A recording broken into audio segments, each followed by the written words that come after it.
So President Trump is getting rid of the Deferred Action for Childhood Arrivals program, President Obama's executive amnesty. Sort of. Or maybe he's not. Or what's he going to do next? And what's everybody yelling about? We will explain all of it. I'm Ben Shapiro. This is The Ben Shapiro Show.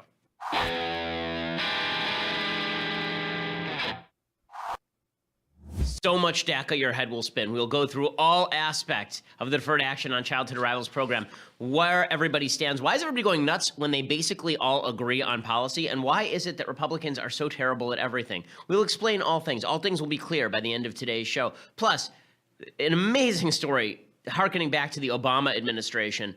They actually used the Holocaust Memorial Museum as a propaganda outfit. I will explain all of this. But first, I want to say hello to our sponsors over at Blinds.com. So, one thing you don't think about a lot when you look around your house is how crappy your blinds look. Believe me, your blinds look like garbage. That's why you need Blinds.com, because the fact is that if you don't want your blinds to look like something out of the wire, then it is necessary that you go over to Blinds.com and you check out all of their great materials. What you do is you measure the window, you send their measurements into Blinds.com, and they send you the blinds, and then if they're actually the wrong size, they remake it. They make it right for free, right? I mean, that's an amazing deal. You screw up, and they still fix it for you. They send you free samples to make sure that everything looks as good in person as it does online. They have consultants who can help you with a free design consultation. You send them pictures of your house, and they send back custom recommendations from a professional for what will work with your color scheme, furniture, and specific rooms. And again, if you screw it up with the measurements or the color or the size, they will remake your blinds for free, which is pretty amazing stuff. They've made it super easy for you right now. For a limited time, get 20% off everything at Blinds.com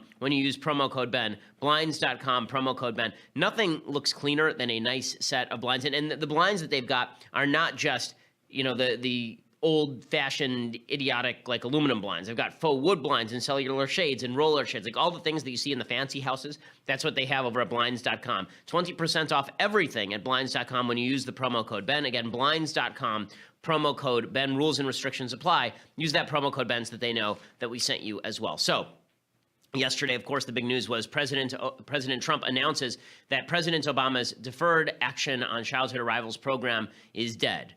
Or is it?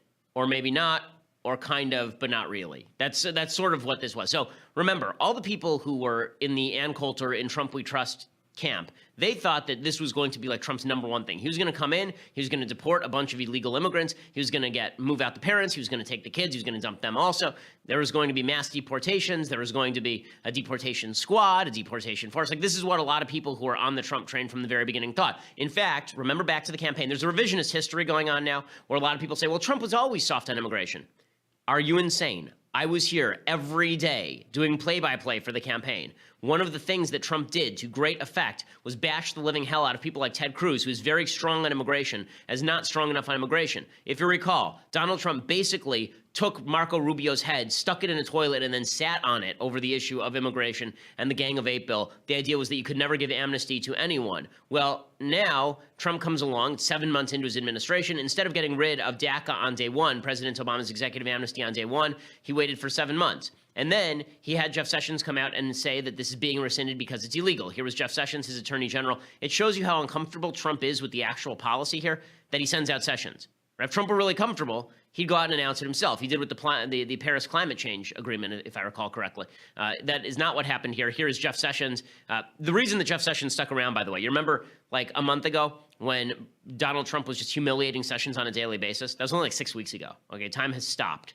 We're actually moving backwards in time. We've reached 88 miles per hour in the political sphere, and we're back in 1955 trying to make sure that Marty's mom and dad get together. But time is moving so slowly. It was only like 6 weeks ago that Jeff Sessions was being attacked by President Trump as incompetent and terrible and horrible. Well, Jeff Sessions stuck around because this is the only thing Jeff Sessions cares about. Okay, the illegal immigration issue is one of Jeff Sessions' big things. I know this because I was at a drinking session, a late-night drinking session between Ann Coulter, Jeff Sessions, and Stephen Miller. It's like 2 years ago. 3 years ago, maybe. Yes, 3 years ago. And Jeff Sessions and Stephen Miller and Ann Coulter were all hot and heavy over what they were going to do to restrict immigration. So this is Jeff Sessions' thing, okay? He loves this. So here's Jeff Sessions yesterday. Look how happy he looks. For the first time in months, he really looks truly happy with what he's doing here. The program known as DACA that was effectuated under the Obama administration is being rescinded. The DACA program was implemented in 2012 and essentially provided a legal status for recipients for a renewable 2-year term work authorization, and other benefits, including participation in the Social Security program to 800,000 mostly adult illegal aliens. Okay, so he's very happy about all of this. Now, he's right that this is unconstitutional, okay? It was being struck down by the courts. This is the weird thing. If Trump had just waited for about 3 weeks, there were a bunch of courts that were going to strike down Obama's executive amnesty, and then he wouldn't have to do anything. But he jumped the gun and announced instead that he's getting rid of DACA and then throwing it over to Congress. So let's start with, I got a couple emails yesterday. People wanted to know, why is DACA unconstitutional? The reason that DACA is unconstitutional is because the president and the Department of Justice do have prosecutorial discretion. Okay, they can just decide who they want to prosecute and who they don't want to prosecute. It does raise questions about legality when you are just absolving friends and family, but they're allowed to do that. They do have prosecutorial discretion. That's not really the issue here. The issue is that Obama went further than that. Under DACA, all these people were not just said, it wasn't just said they're not going to be prosecuted for being here illegally. They were actually handed work papers. Okay, so the Obama administration, without legislative approval, went ahead and did all of this. That is a usurpation of legislative authority. The legislature is given the responsibility to decide whether to give amnesty and work papers, whether people should be here legally, and the executive branch basically decided to overthrow all of that. That's why it's unconstitutional. So Sessions says, we're going to rescind DACA, and he's obviously very happy about it. Trump, however, has different thoughts. Trump is split on this because Trump, on the one hand, says, I want all these people out. On the other hand, he also says, I want all these people in. So here is Trump yesterday, literally yesterday, saying he has great love for the Dreamers. Well, I have a great heart for the folks we're talking about, a great love for them. And people think in terms of children, but they're really young adults. I have a love for these people, and hopefully now Congress will be able to help them and do it properly. And I can tell you, in speaking to members of Congress, they want to be able to do something and do it right. And really, we have no choice. We have to be able to do something. And I think it's going to work out very well. And long term, it's going to be the right solution. Okay, we have no choice is always Trumpian code for, I'm not sure I really wanted to do this, but we have to do it. Right? This is what he's saying here. Now, here's the thing that's funny. If Trump, the left is going nuts over this, of course, because if he has a great heart for these people, then why is he just why is he exposing them to possible deportation? The answer would be that he wants, his actual answer, what Trump is actually saying here, is not that he wants to get rid of DACA. He's saying, I want DACA to be permanent. I want the legislature to actually make DACA permanent.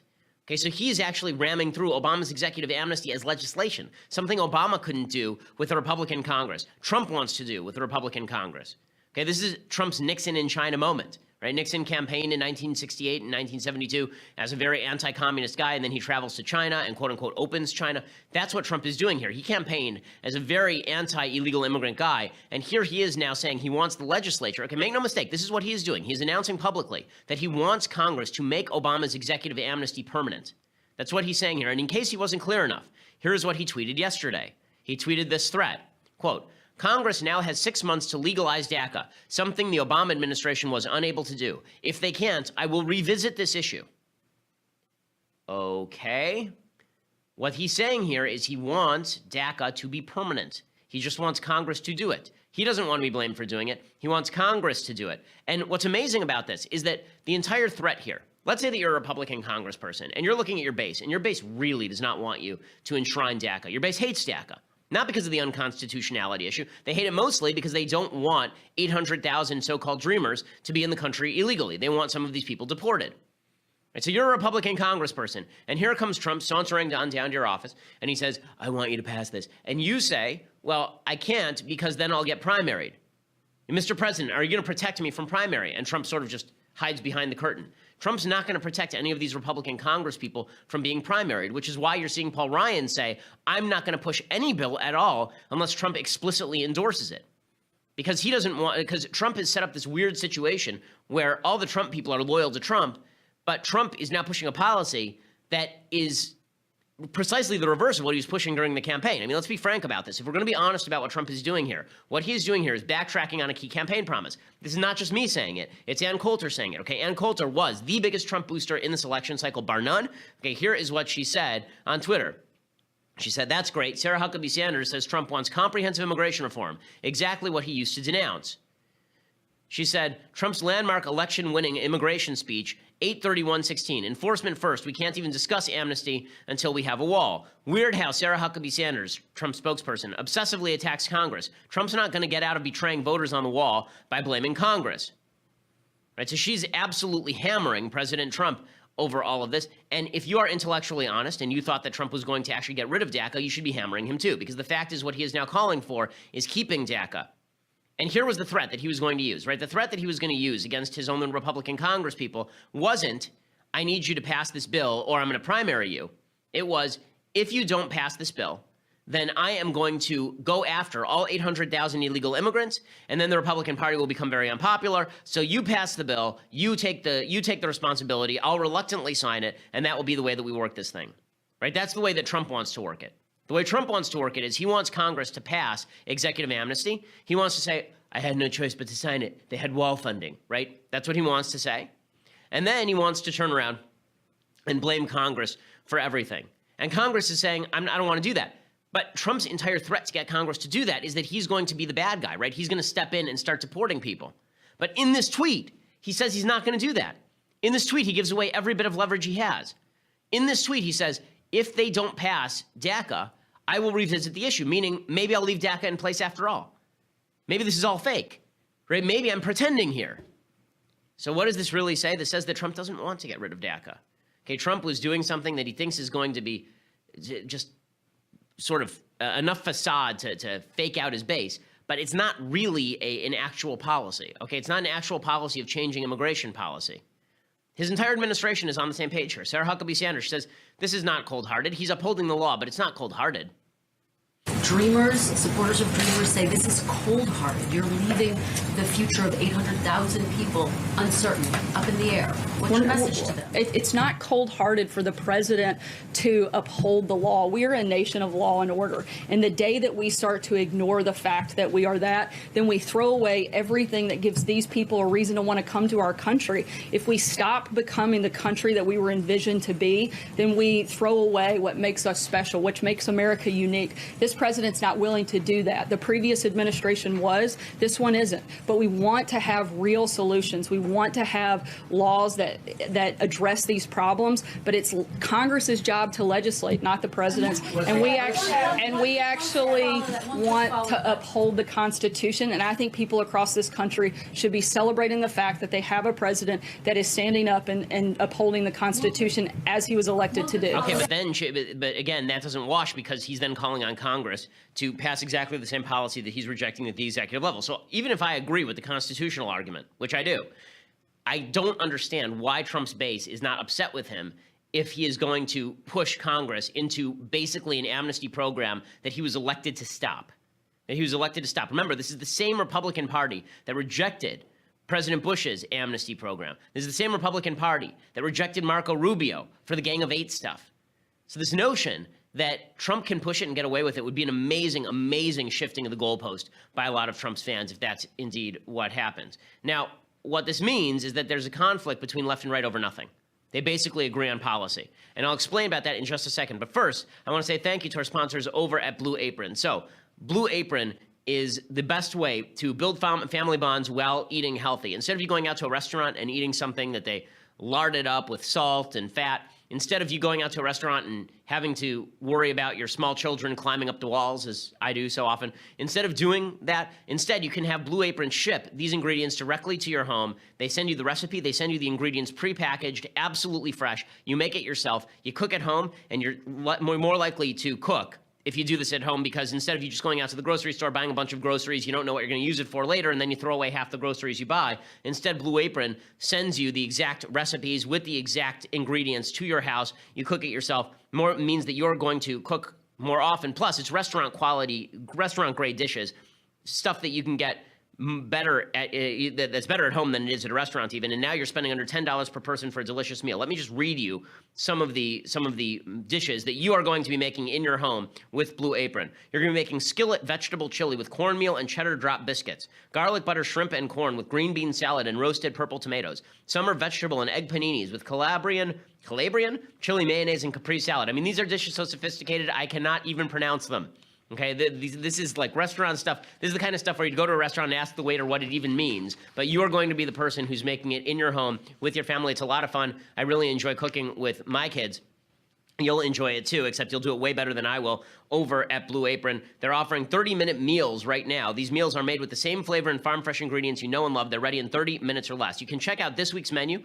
By the way, the menus never repeat. Check out this week's menu and get your first 3 meals free with free shipping by going to blueapron.com. Blueapron.com. The recipes are not repeated within a year, so you're never going to get bored. You're just not going to be like, okay, oh my God, not spaghetti again every frickin' Tuesday.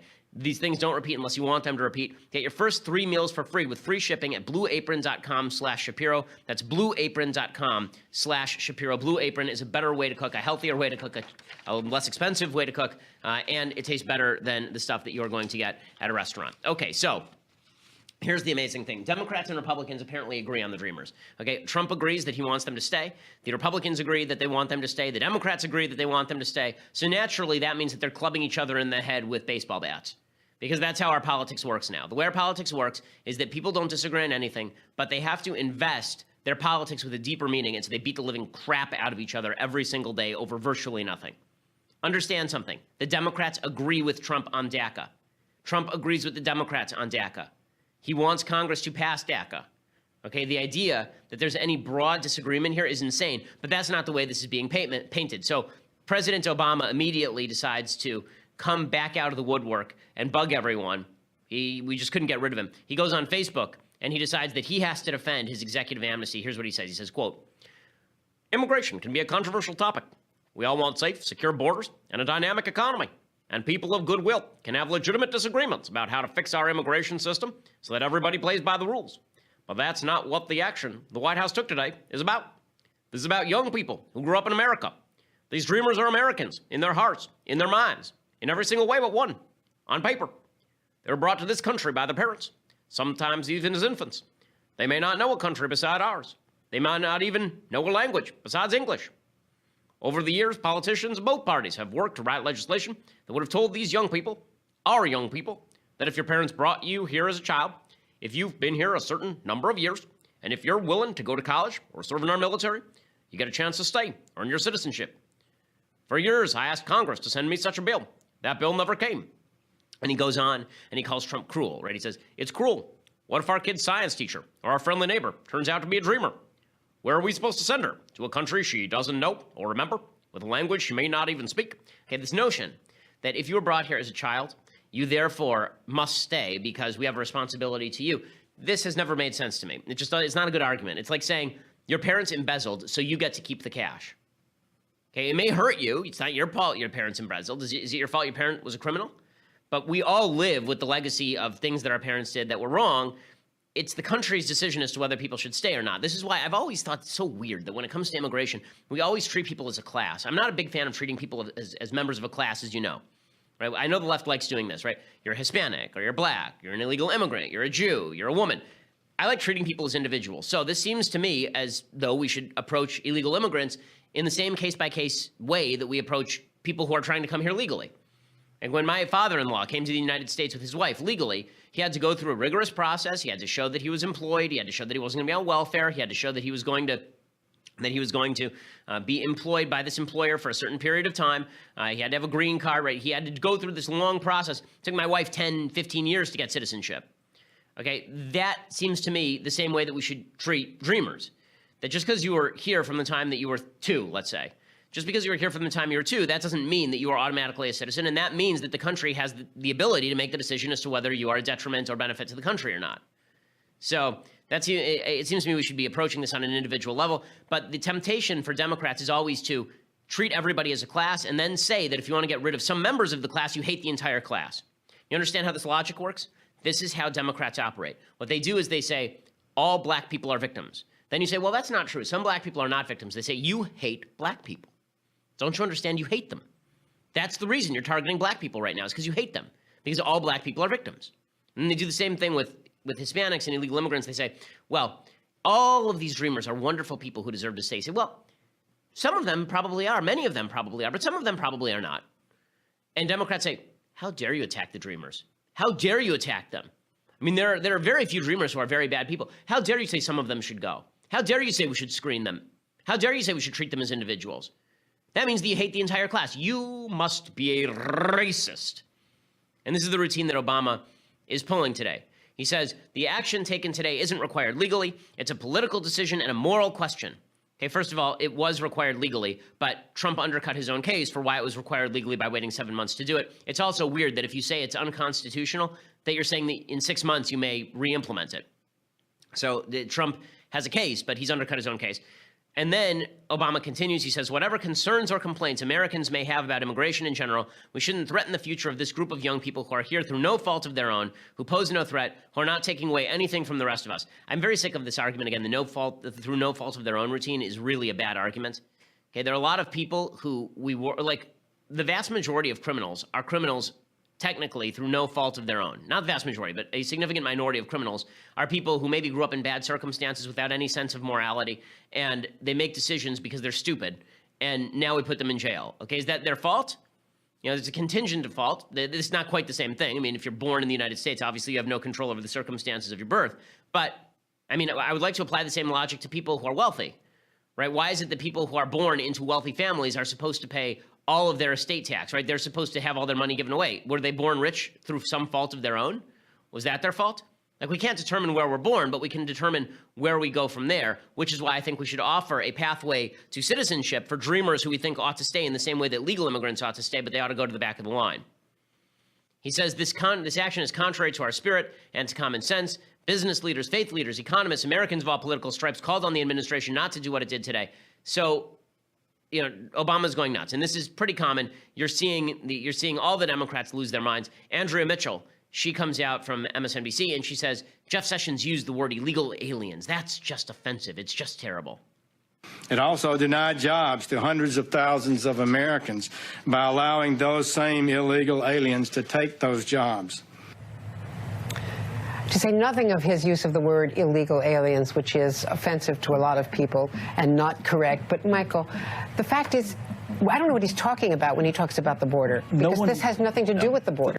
Oh, no, we certainly, that's certainly the correct term. I mean, illegal alien just means a person who came here illegally. So, but again, the idea here is that you're a racist if you suggest that we have to control our borders. Joy Behar says the same thing. She says, it's racist. It's racist. I mean, if the Trump administration is all about jobs, a lot of them employ people also, by the way, but if they're all about jobs and saving money and having money in the United States, then why would you then get rid of people who contribute $24 billion? That's the lie, that it's not about that, because none of these kids or people, whatever ages they are from Sweden or Norway. They're all from these brown, so-called brown country, you can call it brown people who are not white, non-white people. So there's racism involved here, and why don't they just admit it? Well, okay, the idea, by the way, that all dreamers are from Mexico is just not true. Okay, the fact is that dreamers are from a wide variety of countries. Apparently, there are 800,000 undocumented immigrants who were given a DACA referral. Here they are by top countries of origin. Okay, you ready? El Salvador is number 1 at about 28,000. Guatemala is number 2. Honduras is number 3. Peru is number 4. Then South Korea. Okay, so about 7,200, 7,300 members of the dreamer community who are South Korean. Okay, the Philippines is on this list at 5,000. India has 3,000 people on this list. Okay, there are a lot of people from South and Latin America, but that's because we have a contiguous continent with them. But the idea that it is only people who are from countries that are south of the border, that's not technically true. It's just not technically true. But again, the idea is that Trump is a racist if he wants to enforce the border. But the problem is Trump doesn't even want to enforce the border. Okay, that's the thing that's amazing. Trump isn't even he's not even interested in deporting all these people. And I'm going to explain why I think a lot of people are going to go along with this regardless, and it just demonstrates why partisanship has now taken a front seat over good policy on both sides. We'll get to that in just a second. First, I want to say thank you to our sponsors over at framebridge.com. So you have a big poster and you want to frame it. You go over to Aaron Brothers and you walk in and they tell you it's going to cost you $300 to get a nice custom poster frame. Okay, that's not how it's supposed to work. Go over to framebridge.com. You upload your photo from your computer or directly from your Instagram feed, or if you have a physical item, they will send you prepaid packaging. You can mail it in for free. You can preview your photo online in any frame style, choose your favorite, get free help from their talented designers, and then they will custom frame your item in days, not weeks or months. Deliver your finished piece directly directly to your door, ready to hang. Instead of the hundreds you'd pay at a framing store, their prices start at $39. All shipping is free. And my listeners get 15% off their first order at framebridge.com when they use my promo code Shapiro. And by the way, they have a happiness guarantee. If you aren't 100% satisfied with your piece, they will make it right. Framebridge.com, we've used them for family photos. It really is terrific. It's very user-friendly. It's great because normally, if you went over to some frame store, you'd have to print out the photo. Instead, you can just upload the photos directly to FrameBridge. They print them out. They put them in the frame for you, which is awesome. Go over to framebridge.com. Use promo code Shapiro. Save that additional 15% off your first order. That's framebridge.com, promo code Shapiro. Again, framebridge.com, promo code Shapiro. So the left is going nuts over this, even though they know it's kabuki theater. Why are the left going nuts over this, even though they know it's kabuki theater? Because they're trying to damage Trump, even though Trump's actual intent here is to do the same thing that they want. And some of this is on Trump. He's playing a double game here. On the one hand, he's trying to appease his base. On the other hand, he's trying to signal to everybody that wink, wink, nod, nod, I kind of like DACA. Like, Republicans are split on this, and you're not seeing Trump come down in one direction or another. It's kind of fascinating, actually. Lindsey Graham, for example, he sounds exactly like a Democrat when he says to Dreamers, you've done nothing wrong. To the DREAM Act population, there are a lot of people on the Republican side of the aisle understand your dilemma, and we want to find a fair solution because you have done nothing wrong. You came here as children. You've contributed to society. You have passed criminal background checks. You've demonstrated your ability to be beneficial to the country now in the future. The only thing that stands between you and certainty in your life is the Congress. That cannot be that reassuring. Okay, that's the same thing that Trump is trying to say, is that it's Congress's fault. Congress should step in and fix all of this. And here's the thing. The Democrats agree. Dianne Feinstein, right, Democrat senator from California, my state. She's not a good senator, but she is a bright lady. Here's what she had to say about Obama's executive amnesty. She said Congress should have fixed this a long time ago. DACA was executive order. Legal is the law of passage of something. There are 10 attorneys general that are prepared to sue. I don't want to get into that. The point is DACA is here, and we've got 800,000 young people. Well, your answer indicates, though, that it's on shaky legal ground. It is. That's why we need to pass a law. Okay, she got ripped up and down by her own party for saying what is obviously true, that DACA was on shaky legal ground. And it's really funny because you're seeing the media go nuts right now. Look at the uncertainty that's been created by DACA. Yes, the uncertainty created by DACA is because President Obama decided to use executive amnesty instead of trying to get something through Congress. That's why there's uncertainty, excuse me. He asked all of these people to give up all their information to the federal government, knowing full well that the next president could very well strike down DACA. He had faith that he could use these people as pawns. The Democrats have been using these people as pawns for a long time, and now President Trump is using these people as pawns as well. It's really, I find this whole thing really distasteful. I got to be honest with you. I find it really distasteful because I think there's an honest argument to be made for deportation for a certain number of people who are here illegally and not benefiting the country as a whole, again, on an individual level. But Obama used these people as pawns in 2012 to win re-election. He had control of the Congress from 2008 to 2010. He did not do a damn thing on any of this. This was an easy pass. This is an easy one. He could have done this in 2009. He didn't. He chose not to. And then he used them as pawns in 2012 in order to create this poison pill situation for President Trump. And now President Trump, in order to appease his base, is getting rid of DACA just so long as Congress will pass something else. I mean, he's pledging that if Congress doesn't pass something else, he's going to go right back to DACA, or at least we'll consider it. Is any of this good policy? No, it's not good policy. And it shows you why partisanship on both sides is destroying the debate. Everyone on both sides basically agrees on this issue, even though they probably shouldn't. And yet they're bashing each other's brains in for this kabuki theater for their own base, because the Democratic base refuses to allow Democrats to work with Trump, and the Republican base wants to pretend that Trump is actually not in favor of DACA. Blech. Blech. Okay, so when we come back, I'm going to explain to you a couple of things I like and things I hate. We'll do a little bit of Bible talk, but for that, you're going to have to go over to dailywire.com and become a subscriber. For $9.99 a month, you can get your subscription to dailywire.com. You can become a subscriber. You can see the rest of the show live. You can see the rest of Andrew Klavan's show live. You can see the rest of Michael Knowles' show live. I'm be on Knowles' show a little bit later today, and we're going to do a little bit of Q&A, so you should go over and check that out and subscribe. That'll be a lot of fun. Plus, you can be part of the mailbag on Fridays. Very special mailbag this Friday, so I'm looking forward to that. Plus, if you want to get the annual subscription, $99 a year, so you get a discount from the monthly. Plus, you get this, the greatest of all possible vessels. the leftist tears, hot or cold tumbler. I've spoken about it so highly that there's really nothing more for me to say other than your life is incomplete if you don't have this thing in your actual cupboard. You don't even have to use it. You can just gaze upon it and feel that your life was worth something on your deathbed. That's really what this tumbler is for. Go over for $99 annual subscription and check it out. If you just want to listen later, go over to iTunes or SoundCloud, hit subscribe, leave us a review. We always appreciate it. We are the largest conservative podcast in the nation.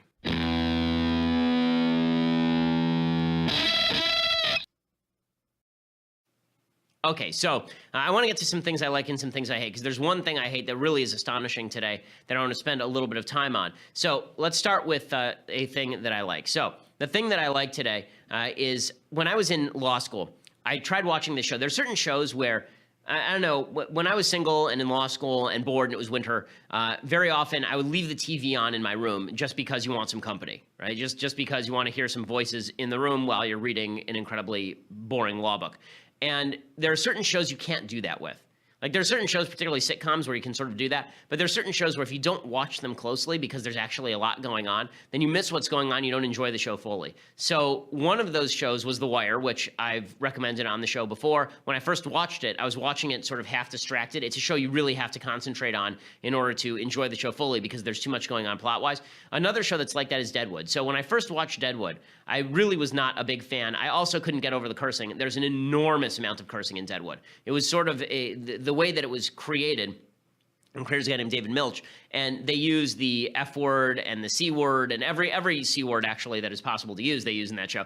They use all of these words on a really frequent basis. The reason apparently that they used those words is because all of the actual curse words that were used in the Old West, things like gall darn, they sound funny to the modern ear. So David Milch wanted you to be shocked by the language and how much people cursed back then. So he used modern curse words. The F word, believe it or not, did not come into common currency in the United States until like the 1920s. That's when it became an actual common curse word. Before that, the F word was not a thing. Now, it is amazing how it's become so common that it's almost losing its impact, the F word, and people are going to move on to new and more egregiously vulgar forms of language pretty soon. In any case, Deadwood is all about the mining community of Deadwood, South Dakota. This is back during the post-Civil War era, like shortly after the Civil War, and it's really well acted. A lot of the people who are stars on Deadwood are known for the parts that they played on Deadwood. Particularly, I'm thinking of the guy who plays the saloon keep. Why is his name escaping me now? Ian McShane. Ian McShane. He's become a big star because of Deadwood. Timothy Oliphant was the star of the show, but he's actually the weakest link in the show in terms of acting. Keith Carradine plays Wild Bill. Plays Wild Bill Hickok. The guy who really is the best thing in the show and was underappreciated is Brad Dourif. Brad Dourif is one of the great actors of our time. Okay, so for people who don't know Brad Dourif, watch this show and then watch Lord of the Rings and then watch One Flew Over the Cuckoo's Nest. Okay, in One Flew Over the Cuckoo's Nest, he plays Billy Babbitt, and is one of the single greatest film performances ever. Because if you read the book and then you watch the movie, he is the character. He inhabits a character like no one else. When he's Grima Wormtongue, he is Grima Wormtongue. And when he's the Doc in this, he is the Doc. Brad Dourif is one of the most underappreciated actors in modern American history. He really is terrific. He's only had these sort of bit parts, but he's amazing. In any case, the show is really first rate. So you should go and check out Deadwood. Here's a little bit of the preview. Sans the cursing. It is definitely R to X rated. I would say more R rated than X, but here is Deadwood.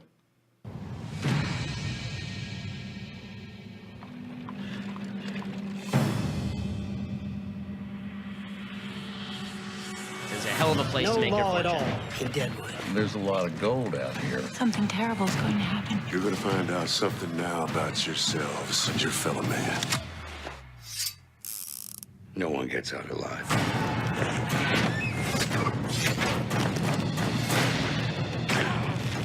Okay, there's so many terrific kind of character actors in this. It really is a showcase for all of these character actors. So you get people like Powers Booth, right, who shows up as Cy Tolliver. You remember him as Curly Bill Brocious in Tombstone, and he shows up as the rival saloon keep to Ian McShane. Really a terrific show, and it has some depth to it as well. So go and check out Deadwood if you have a taste for that kind of stuff. If you're able to handle that kind of cursing and HBO level violence and sex. Okay, time for some things that I hate. All right, so the first thing that I hate today, this is an amazing, amazing story. According to Tablet magazine, some people working with the U.S. Holocaust Memorial Museum had a desire to whitewash former President Barack Obama for his inaction vis-a-vis the conflict in Syria. This is according to Hank Berrien at the Daily Wire. They colored a new study offered by the museum so it read, quote, "A variety of factors which were more or less fixed made it very difficult from the beginning for the U.S. government to take effective action to prevent atrocities in Syria, even compared with other challenging policy contexts." They were going to introduce this study on September 11th. It was supervised by former Obama National Security Council and Intelligence Officer Cameron Hudson, who now serves as director of the Simon Schott Center for the Prevention of Genocide. According to Tablet magazine, using computational modeling and game theory methods, as well as interviews with experts and policymakers, the report asserted that greater support for the anti-Assad rebels and U.S. strikes on the Assad regime after the August 2013 Ghouta chemical weapons attack would not have reduced atrocities in the country and might conceivably have contributed to them. So here's the story. The Obama administration, a bunch of Obama administration officials went to the Holocaust Memorial Museum and they made them write a report. They wrote a report retroactively absolving the Obama administration of responsibility for war atrocities in Syria. This is the equivalent of the FDR administration, former officials going to the Holocaust Memorial Museum and saying, can you write a report saying that we had nothing, that if we hadn't bombed, that it wouldn't have made a difference if we had bombed the train lines to Auschwitz? Can you do that for us? Because it might conceivably have worsened things. How do you even make that call? How do you make that call? The whole point of the Holocaust Memorial Museum is that governments should do more to prevent atrocities, not to excuse governments for atrocities they didn't prevent. Leon Wieseltier, who's a literary critic and an author, he's a fellow at the Brookings Institute. He said, "Shame on the Holocaust Museum." He blasted the museum for releasing an allegedly scientific study that justifies bystanderism. He added, quote, "If I had the time, I would gin up a parody version of this that will give us the computational modeling, algorithmic, counterfactual analysis of John J. McCloy's decision not to bomb the Auschwitz ovens in 1944. I'm sure we could concoct the effing algorithms for that, too." Tablet noted, since the outbreak of the civil war in early 2011, the Syrian dictator has repeatedly attacked civilians with poison gas, maintaining a network of prison camps where as many as 60,000 people have been tortured, murdered, and disappeared, their bodies dumped into crematoria and mass graves. Even Abe Foxman, who is a real leftist, he said, "I assume the leadership understands it made a misstep. I served 3 times on the Holocaust Commission. The institution is very dear to my heart. I believe it's appropriate, indeed imperative, for the museum to deal with questions of genocide in contemporary current events. But in this case, several things are happening that are problematic. First, the genocide isn't over. 2, more broadly, I don't think it's appropriate for the museum to issue this kind of judgment. That's beyond its mandate." So, who works for the museum? Ben Rhodes, Obama's former national security advisor, who is largely responsible for the Iran deal. Okay, Obama NSC alumni Grant Harris, Anna Cave, Daniel Benjamin, all worked for Obama at the NSC. They are all on the Memorial Council. They were all appointed at the end of Obama's tenure. Just disgusting. Just disgusting. And the museum is offering the following message now by people who wish to peruse the study. It says, last week, the U.S. Holocaust Memorial Museum's Simon Schott Center for the Prevention of Genocide released a research study that examined several decision points during the Syrian conflict. Since its release, a number of people with whom we have worked closely on Syria since the conflict's outbreak have expressed concerns with the study. The museum has decided to remove the study from its website as we evaluate this feedback. The question is why they ran it in the first place, and the answer is because they're a bunch of Democrats who wanted to absolve other Democrats of malfeasance in a genocide. That's what happened here. And just demonstrates how far Democrats are willing to go to cover their own asses when it comes to their complicity in genocide. Just incredible stuff. Just incredible. The same revisionist history. They're constantly accusing people on the right of manufacturing news, of manufacturing history. This is manufactured news and manufactured history using the guise of a Holocaust memorial in order to do it. Just gross all the way through. Okay, other things that I hate. So Linda Sarsour, who, of course, is the terror-sympathizing Women's March organizer who celebrated all over the left because she wears a hijab, she has spent a lot of time recently saying that as a person of color this and as a person of color that. Well, here she is a few years ago explaining that she's actually just a normal white girl, and now she wears a hijab, so she's no longer a normal white girl. When I wasn't wearing hijab, I was just some ordinary white girl from New York City. Wearing hijab made you know that I was Muslim. She was just an ordinary white girl, you understand, but now she's a person of color because she threw on the hijab. This demonstrates that the left likes to conflate activity with ethnic identity. Okay, I am technically a white person, I guess. I mean, Jews have been kind of qualified as white and then not qualified as white. But for purposes of the left, I'm a white guy. I'm still a white guy even though I wear a yarmulke. Okay, it means I'm identifiable as a Jew in the same way the hijab makes her identifiable as a Muslim. But the idea this makes me a quote-unquote person of color is just asinine. And what this really means is that for the left, the only real people of color are people who are quote-unquote victimized by the broader society. That's what they're going for. So when you slap on a hijab, suddenly you're a person of color. Why? Not because you're actually a person of color, but because you're victimized. And this also means that if you're a black person who's a Republican, if you are Larry Elder, if you are Walter Williams, if you are Thomas Sowell, if you're Clarence Thomas, you're not an actual black person because an actual black person wouldn't act like that. An actual black person, like Linda Sarsour is more black than Clarence Thomas because Linda Sarsour is a white person who wears a hijab. Color, in other words, is just another way for the left to say leftist. And that's what you see from Linda Sarsour here. She is a self-admitted not person of color by this tape, but she calls herself a person of color all the time. Okay, final thing that I hate. So the Cleveland Browns have decided that they are not going to, a bunch of Cleveland Browns have decided they're going to kneel for the national anthem. And a bunch of the cops said, listen, I'm not going to go there and hold the flag so that you can disrespect the flag. And Stephen A. Smith, who is sometimes right, but is more often wrong, he says that it's disrespectful for the police officers to refuse to hold the flag on the field in response to the Browns protesting the national anthem. Here's Stephen A. Smith making the case with the execrable Max Kellerman. What's your reaction to the Cleveland officers that they won't carry flags now? I think they're the ones disrespecting the flag as opposed to the athletes. For you to be the benevolent association or anybody else that then stands up and says, we will not support an organization who is basically saying they agree with you, but they're supporting the rights of their players because those players are American citizens. You are disrespecting the flag more than the players are because the players are exercising the rights given to them. Okay, this is the backwards logic you constantly hear from the left, and it's really stupid. I'm going to debunk it really fast. Okay, so they constantly say things like dissent is the highest form of patriotism. Well, it depends on dissent from what? Okay, because if dissent is the highest form of patriotism and revolution is the highest form of dissent, then revolution is the highest form of patriotism, which is weird because that would mean overthrowing the government. So that's not super patriotic. Okay, dissent is not always the highest form of patriotism. Sometimes dissent is the lowest form of patriotism. The person who burns the flag is not more patriotic than the person who refuses to stand there and hold the flag while you burn it. Okay, that's idiocy. But this is the sort of deconstruction that you seek when you're attempting to justify unjustifiable behavior. It's the players who are making a mockery of the flag, and if I decide not to go there and participate in their mockery of the flag, good on me, good on the cops.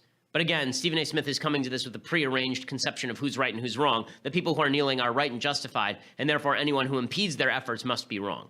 Okay, it's a Wednesday, so time for a little bit of quick Bible talk. So this week, the portion of the prophets that we read in the Jewish community, because every week we read a portion of the prophets as well as a portion from the Torah, is from the book of Isaiah. There are a bunch of different sections from Isaiah that we read in the lead up to the high holy days.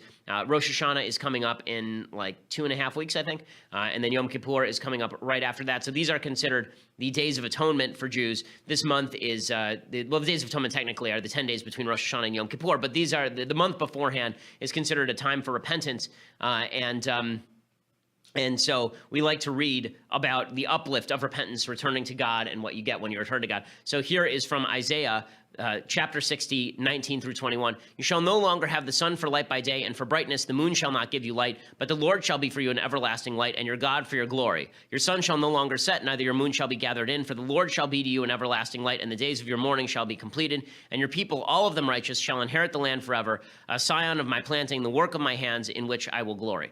The point that I want to make here is that we live in a very naturalistic world. We live in a very materialist conception of reality. In the last 200 years, really since probably David Hume, the deconstruction of the notion that nature is part and parcel of God has taken on a rather sinister aspect with regard to religion. This notion that nature is a living rebuke to God, that there's always a naturalistic explanation for everything, so you don't need God. God is an unnecessary hypothesis, as a philosopher once put it to Napoleon. Well, what this is saying in Isaiah is that really nature is a mask. Nature is a mask. We live in a natural materialistic world, and it's impossible for us to detect anything logically beyond that natural world. You can come up with rationales, but there's no proof for it. And so because we live in this materialistic world, we think that's all there is. But what this is saying in Isaiah is that the real light is the light of God, that all of the rest of this, these are just manifestations of God's nature that he has created for you, a world mask, as Rabbi Akiva Tatz puts it. But when it comes down to what is real in the universe, there is something beyond. There is something outside of Plato's cave. There is something that is unseeable, but exists beyond the light. And that light, that true light, infuses the nature with which we deal. So there's the sun for light by day and the moon that we rely upon. But in the end, if we're not relying on God, then we're living in a universe devoid of meaning. And so it's not the sun that you should rely on, and not the moon you should rely on, but the everlasting light of God to infuse the entire universe with meaning. And in the end of days, when there is repentance, then that mask will fall away, and we'll all see clearly that nature, as beautiful as it is, the systems that God created for us to live in, they were created by a master hand, and that master hand has infused all of it with a meaning that makes your life worth living. That's what Isaiah is saying here. Okay, we'll be back here tomorrow. We'll give you the update on DACA and everything else, plus we'll give you the update on this hurricane that's now headed for Florida. A bad year for hurricanes in the United States. We'll talk about all of that. I'm Ben Shapiro. This is The Ben Shapiro Show.